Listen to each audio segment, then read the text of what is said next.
बढ़ते हैं और अब कमोडिटी मार्केट पर नजर डाल देते हैं और कमोडिटी मार्केट पर रणनीति बताने के लिए आज हमारे साथ वंदना भारती जी जुड़ चुकी है एसएमसी ग्लोबल सिक्योरिटी से। वंदना, गुड मॉर्निंग। सबसे पहले ब्रेंट क्रूड की ही बात करेंगे। हाँ, पिछले कुछ दिनों में गिरावट दिखी है, लेकिन ओवरनाइट देखें तो करीब 1% की तेजी भी दिखी है। क्या रणनीति बनेगी ब्रेंट क्रूड पर? जी गुड मॉर्निंग।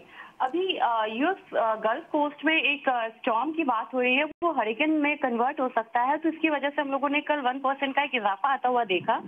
आज के दिन में इनिशियली थोड़ा सा कुछ सेंट्स की गिरावट यहाँ पे हो सकती है, लेकिन जो बाइंग है यहाँ पे कंटिन्यू रहने की संभावना है, क्योंकि बहुत ज्यादा डाउन साइड पे ओपेक भी नहीं चाहेगा कि क्रूड यहाँ पे रहे, क्योंकि उनके लिए ये प्रॉफिटेबल नहीं है। तो मेरे ख्याल से इनिशियली थोड़ा सा यहाँ पे एक डाउन साइड देखने को मिल सकता है, लेकिन फिर से बाइंग रहेगी। यहाँ पे 5740 के करीब एक बाइंग रिकमेंडेशन रहेगी। जो टारगेट होगा 5800 का होगा, स्टॉप लॉस लगाना होगा 5715 का, और मुझे लग रहा है कि ग्रेजुअली प्राइसेस एक बार 5950 के करीब आने की कोशिश करेगा और एक दायरे का कारोबार हो सकता है, और 6000 के करीब एक साइकोलॉजिकल रेजिस्टेंस फेस करेगी ये कमोडिटी।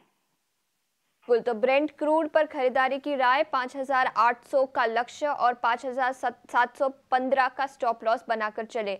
ब्रेंट क्रूड की बात की है तो नेचुरल गैस पर भी अपनी रणनीति बता दीजिए।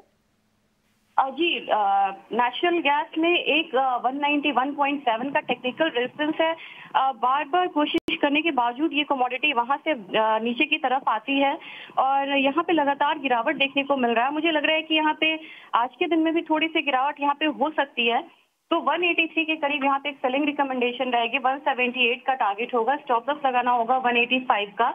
और मुझे लग रहा है कि ये कमोडिटी अगर किसी को बाइंग करनी है और रिवर्स होता है ट्रेंड, तो 188 से ऊपर आए तो यहाँ पे बाइंग करनी चाहिए, नहीं तो फिर फिलहाल यहाँ पे सेलिंग साइड में ही रहना चाहिए।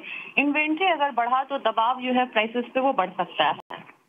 बिल्कुल, तो यहाँ पर नजरिया थोड़ा सा नेगेटिव है बिकवाली की राय नेचुरल गैस पर। इस बीच सोने चांदी पर भी फोकस करेंगे। सोना ऑल टाइम हाई लेवल्स पर था, थोड़ी सी वॉलेटिलिटी दिखी है ऊपर के स्तर पर, लेकिन वंदना, ट्रेडिंग आइडियाज क्या रहेंगे सोने और चांदी में? जी, रिसेंट फॉल के बाद अब यहाँ पे बिल्कुल दायरे का कारोबार यहाँ पे सोने में और चांदी दोनों में हो रहा है। आज के दिन में अगर ग्लोबिक्स मार्केट की बात करें तो वहाँ पे थोड़ा सा फॉल दिखाता हुआ नजर आ रहा है और डॉलर इंडेक्स में एक तेजी और 102 की तरफ जाने की कोशिश करेगा ये, लेकिन सोने में बहुत ज्यादा यहाँ पे फॉल नहीं आ रहा जितना फॉल हम लोगों ने चांदी में आता हुआ देखा है। तो मुझे लग रहा है कि निचले स्तर से यहाँ पे एक खरीदारी बनती है। 71,450 के करीब यहाँ पे बाइंग करना चाहिए। 71,700 का टारगेट रखना होगा, स्टॉप लॉस लगाना होगा 71,325 का। लेकिन साथ में यह भी देखना होगा कि बाइंग बड़ी छोटी अवधि के लिए यहाँ पे है।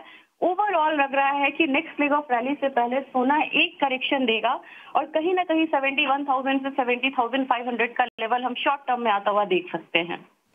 बिल्कुल, तो सोने पर खरीदारी की राय है। 71,700 का लक्ष्य दिया है और 71,325 का स्टॉप लॉस आप बनाकर चल सकते हैं। और लास्ट में वंदना, बेस मेटल्स की बात करेंगे। आयरन और प्राइसेस $90 पर टन के नीचे चले गए थे, काफ़ी वॉलेटाइल रहे हैं बेस मेटल के प्राइसेस भी। जिंक, कॉपर, सभी बेस मेटल्स में गिरावट दिखी है, लेकिन यहाँ पर रणनीति क्या बनानी चाहिए? जी बिल्कुल सही कहा आपने। चाइना की तरफ से तमाम कोशिशों के बावजूद वहाँ के रियल एस्टेट से कोई भी यहाँ पे बहुत ग्रीन शूट्स नहीं मिल रहे हैं, जो कि बेस मेटल काउंटर के लिए बहुत ही अहम है, चाहे वो आयरन ओर हो चाहे यहाँ पे बेस मेटल हो। तो उसकी वजह से यहाँ पे हम लोगों ने एक फॉल आता हुआ देखा है। कल एमसीएक्स कॉपर में एक इम्प्रूवमेंट आई थी, तो एक रिकवरी यहाँ पे कह सकते हैं, लेकिन ओवरऑल जो ट्रेंड है वो अभी भी वीक है। मुझे लग रहा है कि अगर यहाँ पे क्रूड में तेजी आती है तो उसका सपोर्ट एल्यूमिनियम को मिल सकता है। 221 के करीब यहाँ पे बाइंग करनी चाहिए। 223 का टारगेट होगा, 220 का स्टॉप लॉस लगाना होगा। कॉपर में मुझे लग रहा है कि 788 के करीब बाइंग करनी चाहिए। 794 का यहाँ पे टारगेट होगा, स्टॉप लॉस लगाना होगा 786 के करीब, 84 के करीब का। और बस ये बात ध्यान में रखनी होगी यहाँ पे कि ये जो बाउंस है ये टेम्पररी है। ओवरऑल अभी एक बेयरिश जो प्रेशर है बेस मेटल काउंटर पे वो बना रहेगा। बेरिश ट्रेंड जो दिखा है बेस मेटल्स में वो कंटिन्यू होता हुआ नजर आ सकता है। ये राय है वंदना की। बहुत बहुत शुक्रिया अपना समय निकालकर ET Now स्वदेश के साथ जुड़ने के लिए और कमोडिटी मार्केट पर अपनी रणनीति बताने के लिए।